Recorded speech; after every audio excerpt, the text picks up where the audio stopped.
This is Power Trading Radio Live. Power Trading Radio Live, fueled by Online Trading Academy. For more information on the show, visit us online at powertradingradio.com. Now, here's your host, Merlin Rothfeld. Hello, this is John O'Donnell sitting in for Merlin, and I want to welcome you to Power Trading Radio. Today we're going to have a very special guest. I'm going to be your moderator today. Merlin's got a little holiday to take care of, well-deserved, of course. And our guest today is David Morgan. He's the editor of SilverInvestor.com and SilverSpeculator.com.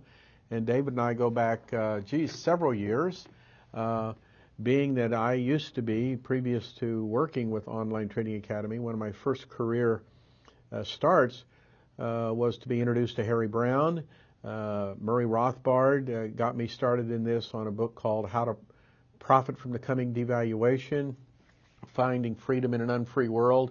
And, of course, Murray Rothbard wrote the wonderful treaty, What Has Government Done to Our Money?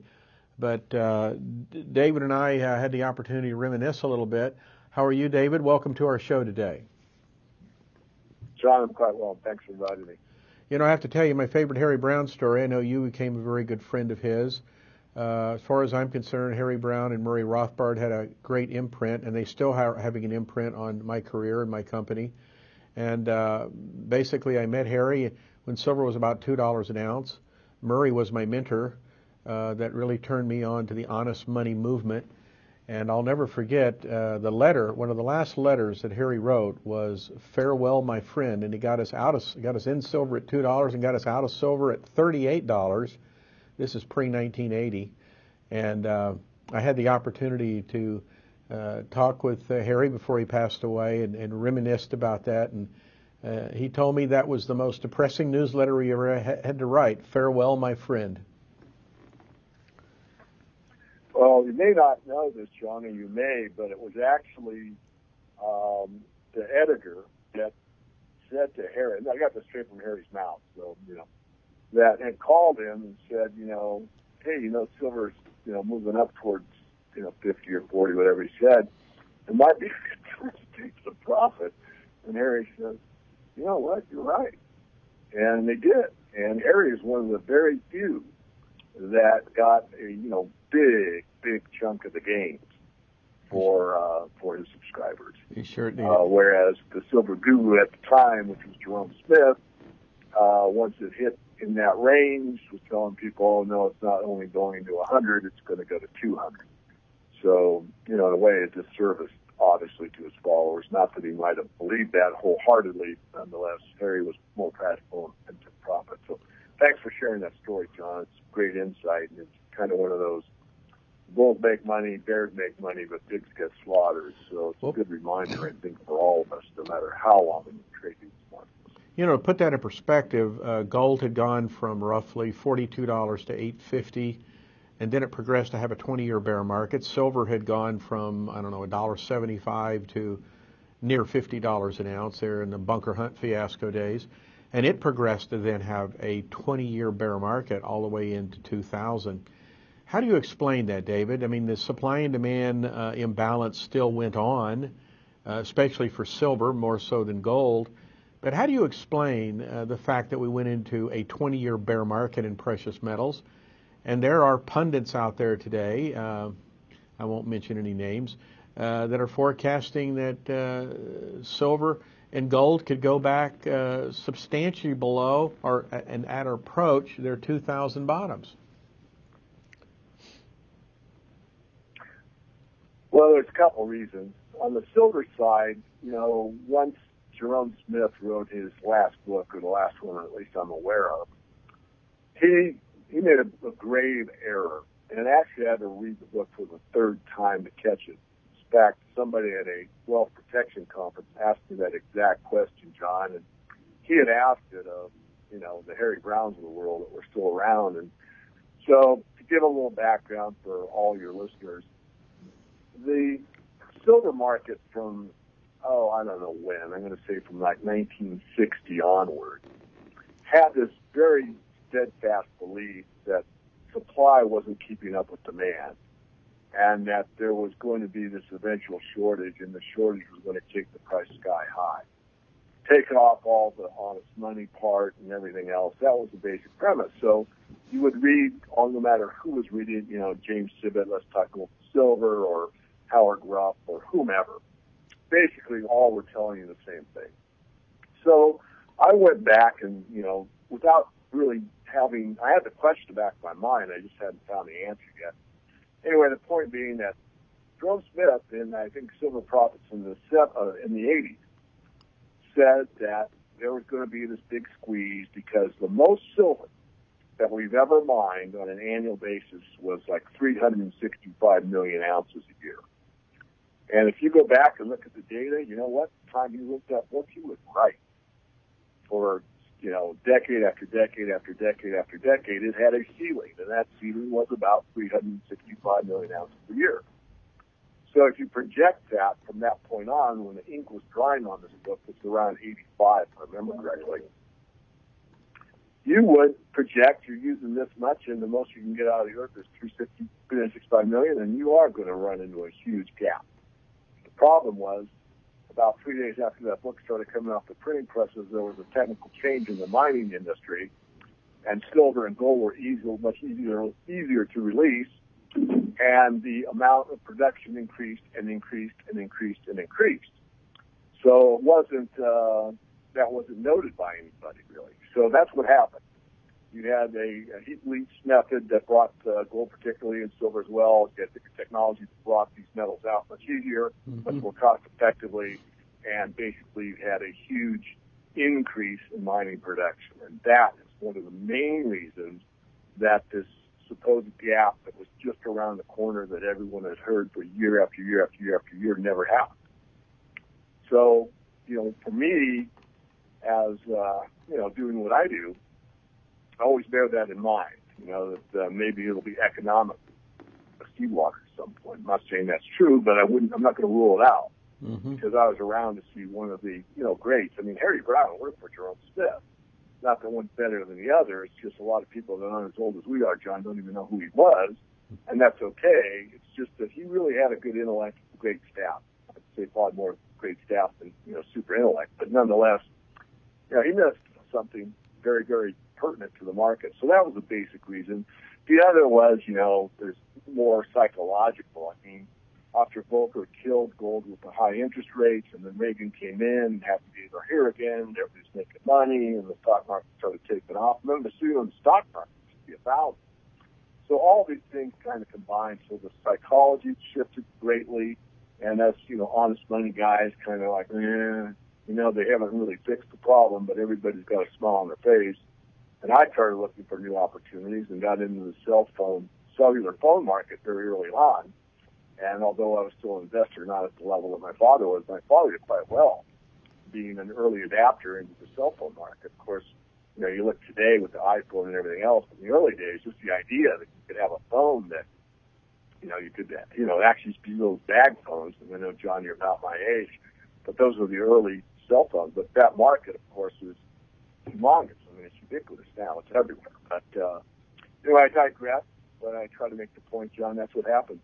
Technology changed, production of silver doubled, and then almost doubled again. It went from 360 to 700. Now we're about 800 million. So it's better than doubled since those early days. Got it. Well, it's the old story of supply and demand. Of course, that's what we teach here at Online Trading Academy, is that supply and demand will rule at the end of the day. We can have all the emotions we want, and there's no question that markets can get driven to extremes of overbought and oversold. And the principle we teach here is that no extreme is sustainable. The cure for a low price is a low price. The cure for a high price is a high price. And it's very common. If you take a look at the price charts, and thank God somebody kept the records all those decades and years, metals, equities, bonds, energy, is going to change in price, and it's going to ebb and flow between periods of overbought and periods of oversold, and these extremes are extreme, and we're very well maybe going through one of those right now. I'm John O'Donnell. My guest today is David Morgan with silverinvestor.com. We're going to take a short break, and we'll be right back after this message. And Dave and I are going to talk a little bit about the inflation-deflation debate. So I'll be right back after this message.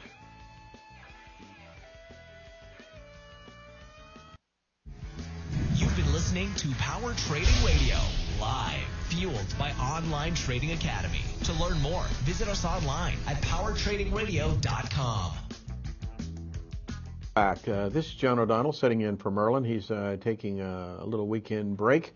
My guest today is David Morgan. He's the founder, editor of the silverinvestor.com website. TJ, why don't we go to that and show our viewers David's website. I encourage you to visit silver-investor.com. David is the founder, editor of TheMorganReport, which specializes in precious metals, specifically money, metals, and mining. David, before we talk a little bit about the purge that seems to be taking place in the mining space in both base metals and precious metals, let's have a little bit of a discussion about the inflation-deflation debate, because it is still raging in the world, and I really happen to believe it is critical for investors to get this right.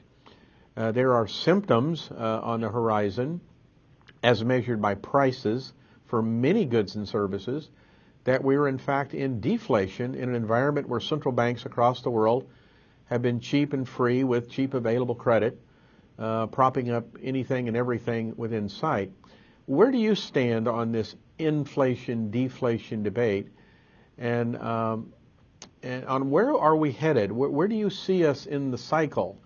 I don't know about you, but I kind of waffled back and forth and changed my opinion several times on this particular topic, and I think it's important that we got to get it right, because it makes a big difference as to how you position your resources going forward. Well, absolutely, and it's probably one of the most discussed topics in, economics generally, or financial markets generally, because it is critical that you get it right. First of all, I used to be pretty much a pure deflationist, believe it or not. But, being an Austrian, there's principles that you have to adhere to, and an inflation is an increase in money supply. So if it's that simple, inflation means an increase in money supply, and price movement is only a symptom of the underlying cause, which is an increase in the money supply. So we have seen price changes, and we have certainly seen quote-unquote deflation in a lot of areas. But overall, I think to get right to the point is that, one, I could digress back to Mike Maloney, a good friend of mine, and Mike says we will go through some deflationary situation that we're basically currently experiencing, and then we'll see this massive inflation come in. I think that's a valid argument. I think that's probably where we are currently, but I think people want something more solid, something that they can say, aha, I got it, or I have a very, very high probability that this is correct. And Jim Paplava, who does the Financial Sense News Hour, used to have me on as a fairly regular guest. Mm-hmm. And Jim, one summer, he takes August off, is an avid reader, much more than me even. And he'd read all, I forget how many, but all exaggerate or underestimate, I forget, but 30 books on inflation. And what he told me was very profound because it helped my thinking. He gave it to me. And that is that in all of recorded history, everything that you could verify, there has never been a deflation in a credit-based, non-backed monetary system. So in other words, unless gold was the money, or gold and silver was the money, or silver was the money, unless you had honest money, there's never been a true deflation. There's always been an inflationary blow-off. Whether or not it qualified as a hyperinflation or not, that's a matter of how you define hyperinflation. But what it meant was what I like to refer to as a currency crisis, a loss of confidence. It's to the point where it's a psychological event.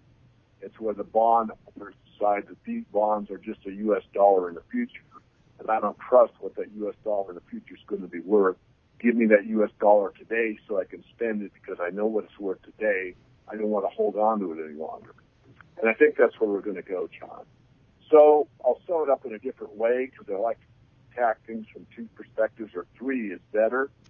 But the second perspective, I truly believe inflation is going to rule the day. What you're actually saying is that paper money will beat gold. And it'll be the first time in 5,000 years of recorded history where paper trumped gold. If you ever play rock, scissors, paper, I think you get the idea. I think that the idea that the credit markets, credit, easy money, paper money, fiat money, however you want to refer to it, is going to, at the end of the day, be superior to money that has been money for thousands of years. There isn't a currency on the planet that hasn't gone into a non-back situation that hasn't failed. So what we're telling ourselves, and this is my third point, is for the first time in all of recorded history that paper money is actually going to succeed. And I want to give a couple caveats, John, because certainly I've thought about this, and you know I'm a deep thinker. We sat in your office and spent some time together. It's possible. I wouldn't rule it out entirely.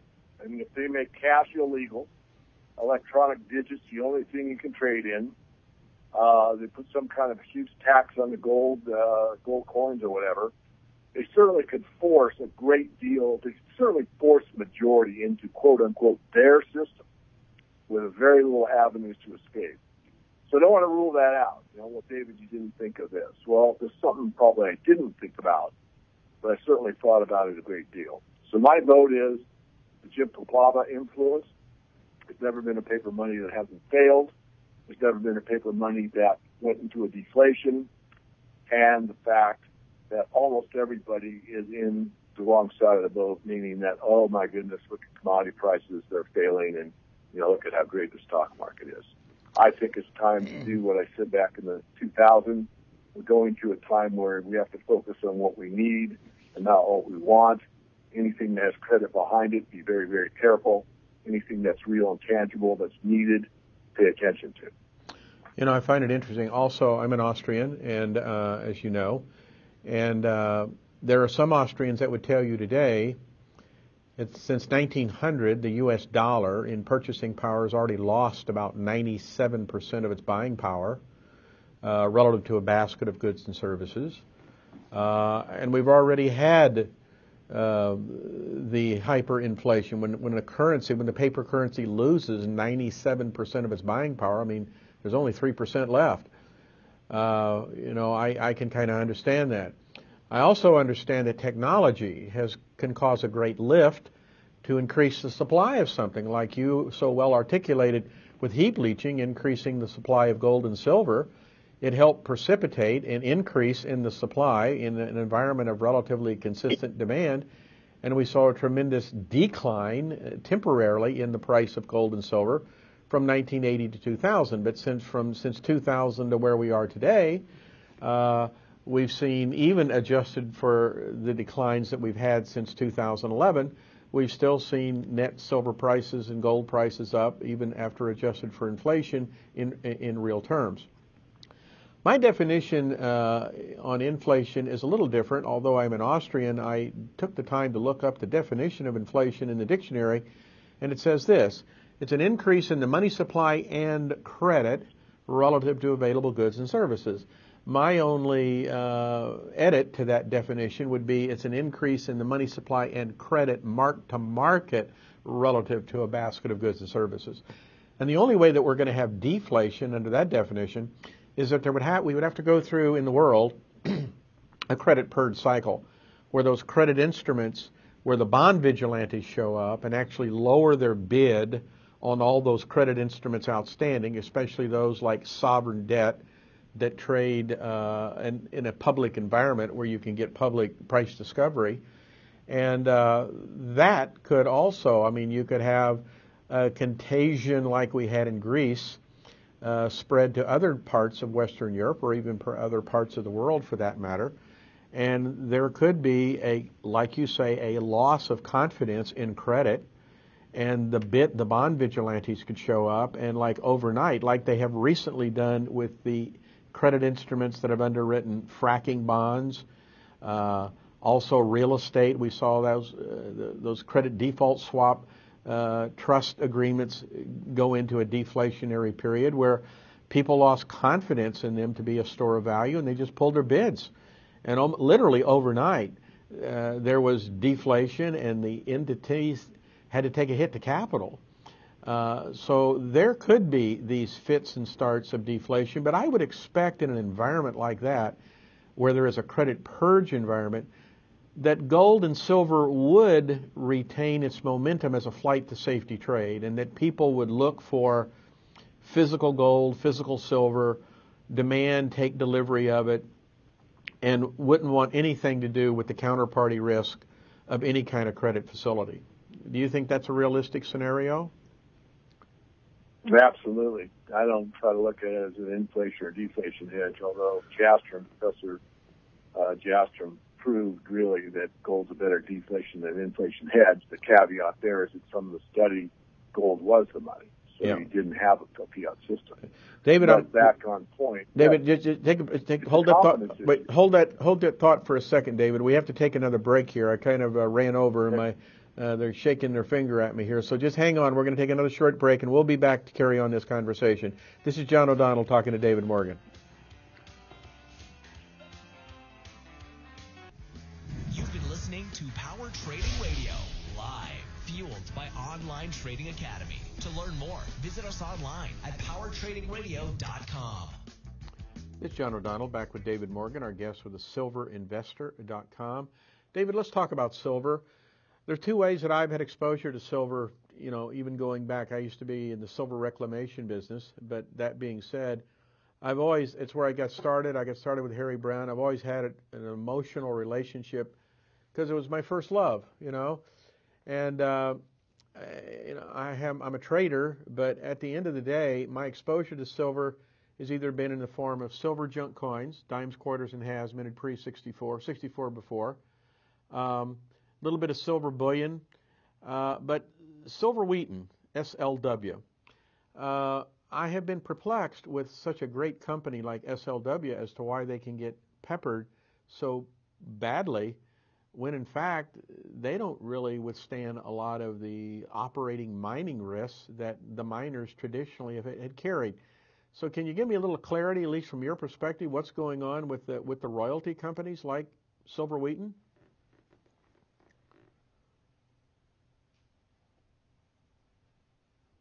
Are you there, David? Hello, David. Well, I think we lost our guest, David Morgan. Maybe TJ, maybe you can try to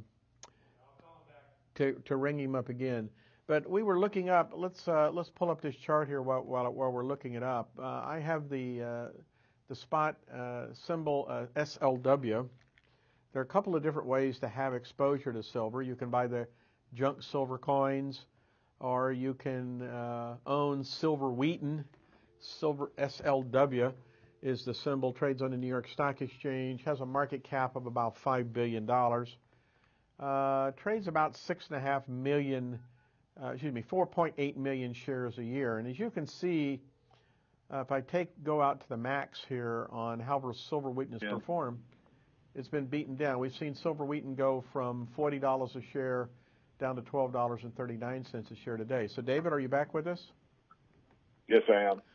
We were talking about multiple ways to have exposure to silver, like silver bullion coins, junk coins, silver eagles, or silver futures, or silver options, or silver mining equities, or silver ETFs. But let's take one we were taking a look at here. One I've been partial to is Silver Wheaton. What's the problem with the royalty companies? They don't really undertake the operating mining risk. I know but of course they're paid a percentage off the top of silver production from various partners they underwrite. But can you give us your perspective on the silver mining industry, specifically the royalty companies that are out there? Well, anyone that subscribes knows that we love the royalty companies. We try to mitigate risk to reward, and one of the best ways to do well in this market is to look at the streaming companies, and we have. And I own Silver Wheaton, and I still like it. The issue, if you will, Silver Wheaton is a little bit of a special case, meaning that, the CRA, the Canadian Registry for, their tax authorities, whatever their CRA stand for, I forget, regulatory authority, I think. But anyway, They have had an inquiry with Silver Wheat year after year after year. The problem is that, from my perspective, opinion, I'll give tax advice, that there's many companies in Canada that have the same structure, particularly the oil and gas field. And it seems like the CRA doesn't do anything with them. Plus, the amount in question isn't like all of what they take in. In fact, a lot of what they take in, they've already paid tax on. So it's a small portion of the company. Nonetheless, it makes news and it weakens the stock. But again, we like the royalty companies a great deal. Certainly, we spend a lot of time with them as far as doing our analytical work, and we're still favorable to them. But they, as well as other just general mining equities, have really been hit hard. I mean, there's some of these smaller companies that you can buy actually on a per share basis for less than the cash in the bank, which, if you can buy, $1 for 79 cents, you're kind of dumb not to do it. Although that's a bad analogy for mining company because a lot of these small companies have, a high burn rate or some burn rate to their cash. But nonetheless, I think I'm giving a correct idea that nobody likes this sector anymore. Everybody's throwing in the towel. Just about everybody that thought they'd pick the bottom has been disappointed, yours truly included. And that it's really a time to really come up and start to accumulate. But there are very few that are willing to do so. Well, it takes great courage in the face of all those red bars to buy when there's blood in the street, but in fact, that's what we're supposed to do. That's what it's counterintuitive to want to buy when there's blood in the streets in the face of bad news, red candles, et cetera, et cetera. But let's talk about the supply and demand point of view for silver. Most people don't realize it's most of the silver that's produced. There aren't too many pure silver plays out there, and most of the silver is produced as a byproduct of lead, copper, and zinc mining. With Freeport-McMoRan in free fall and copper in distress, what does the supply side of the equation look like for the production of silver globally from the mining industry? It's going to get tighter. I mean, if you look at Anglo American, it's not a big silver producer, but they are one of the biggest conglomerates in the mining industry ever. And they laid off 53,000. 53,000. When you have a conglomerate of that size, their whole base is about 150,000. I'm giving rough numbers here, John. And you make a corporate decision to lay off a 30-year workforce, that means that they think that this sector isn't going to come back for quite some time. Yeah. Which follows on that since 70% of silver is a base metal product, that industry is going down, down, and down. And that absolutely means less silver coming above ground. I got it. So these are things to bear in mind. I got it. The other thing that we should probably start to look for, David, is a lot of consolidation in the mining space. Many of these miners in the period of cheap liberal credit and higher prices took on a tremendous amount of debt. And it would seem to me that consolidation is necessary for many of these miners, including those of intermediate size, and even the majors are going to start looking to consolidate their operations. Do you see that as a coming trend? Absolutely. We wrote about in the TheMorganReport some time ago about the M&A, mergers and acquisitions. We gave off a table of ones that we thought had cash and good fundamentals that could be in a position to buy certain companies or assets. And then when on the other side of the table, we put out companies that we thought would be good buyout or takeover candidates. And we've actually got a couple of those right. A couple of them, no one gets 100%. I mean, investing isn't, someone that can bat 1,000, just like baseball. There's no hitter that's ever hit, every time they get to the plate. But back on point, we see more of that taking place. And one of our juniors, which was a really good one, that's been doing well for us, was taken over by one of our majors. So within our own portfolio, which is pretty focused and not a really long list, one of the New York Stock Exchange companies took over one of the Vancouver exchange companies. And the people that owned the junior were kind of unhappy because they felt they weren't really getting adequate pay for what the risk in the smaller company was. And I'm not going to argue that. I mean, these are kind of feeling things. I mean, you can do the analytical work and say, what is a company worth or isn't worth? But, at the end of the day, it's an investment, and the investment goes one way or the other.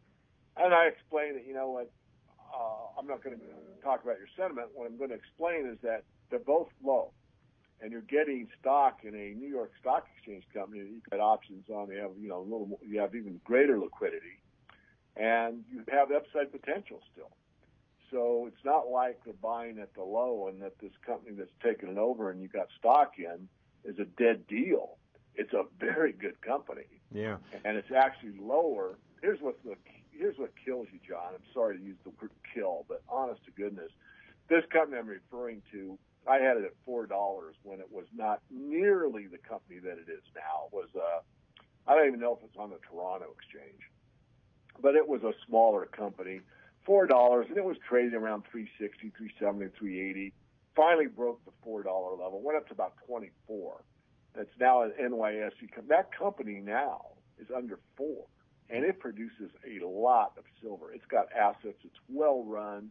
It's all-in sustaining costs has gone from like 21 to 14. I mean, this company, and it's one of the most leveraged to silver. As you said, you know, most silver companies are like, 70% silver and 30% zinc lead, or 65% silver and, you know, 50% gold and 38% copper, that kind of thing. This company used to be about 90% silver. It's not quite that high because of the last couple of acquisitions that they've made.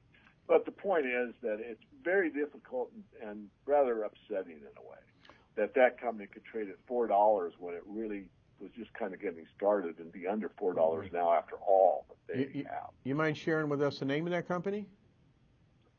Yeah, it's Silver. It's First Majestic, AG on the New York. I know. Yeah, I know First Majestic. I met the CEO. Why do I have to say it? I own it. So I own it, people. So don't get, you know, I'm touting my own book. I mean, I got it. I have such a small position. I got it. I know First Majestic. They're a very good company, and they've also got a pretty clean balance sheet as well. I met their CEO once. That being said, I really want to thank you for being with us today, David. We've been talking with David Morgan with silver-investor.com. I want you to go visit his website. Subscribe to his newsletter. If you're interested in precious metals, he has a very interesting professional perspective on the space. He watches it with a very sharp, crisp eye and mind on what's taking place, and I would encourage you to check it out. David, thank you very much for your time and your wisdom and sharing it with our audience today, and I'll be back in touch with you next week. John, if I just might add here at the very last minute, I did write a new book with my understudy, Chris Marchese, The Silver Manifesto. You can go to thesilvermanifesto.com. You can buy the book on Amazon. It's available in audio form. It's available in electronic form, and it's available in paperback. And, you know, for that money spent, $30, you're getting, you know, 9 months with my hard work. So it's like getting, you know, all of my newsletter expertise for, you know, decades in a book. So I'll tell you what I'm going to do. I'm going to put that up on Amazon for you. I'm going to put it up. TJ, let's put a picture of his book up here. The Silver Manifesto. It's on Amazon. $29.99 paperback, $17.99 in Kindle. I recommend you get a copy of this book by David Morgan. David, thank you so much. Have a safe weekend. God bless you. Good luck. Thank you. God bless you as well, John. That being said, ladies and gentlemen, I've enjoyed sitting in for Merlin today.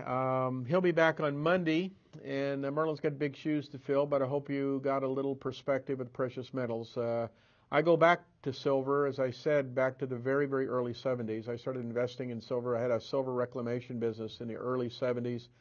My basis in silver goes back to $2 an ounce, and that's back when $2 would buy you about 10 gallons of gasoline. So you know there's been a lot of water under that bridge. God bless you all. Good luck. I'm going to Luigi's Pool Hall.